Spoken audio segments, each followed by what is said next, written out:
Welcome to the slop farm. Enjoy the video. You start by preparing the device and tools. Enable developer options, then turn on USB debugging and OEM unlock so the system accepts commands. Install ADB and fastboot on your PC, then connect the phone and run a DB devices to confirm the connection. Once done, reboot to bootloader with a DB reboot bootloader.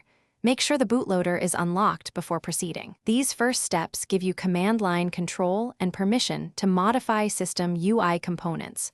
Without them, you cannot safely remove the status bar. Now you modify the system UI that draws the status bar. Pull the system UI APK to your PC and decompile with a tool. You will edit the layout XML and Java/Smalley where the status bar is inflated. Make precise changes to remove status bar views or disable notification icons rather than removing unrelated code, because crashes occur fast. Once edits are complete, rebuild and sign the APK. Push it back with correct owner and permissions, and prepare to reboot. This step alters core UI behavior, so proceed methodically. Finish by rebooting and verifying the change.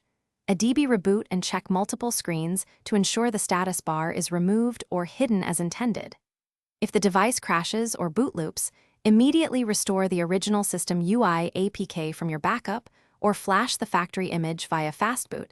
Make sure you know the stock partition names. One key troubleshooting tip: always keep a bootable recovery and a verified backup of the original system UI. That single backup often saves the device from permanent issues. Thanks for watching. Consider subscribing if we helped you today.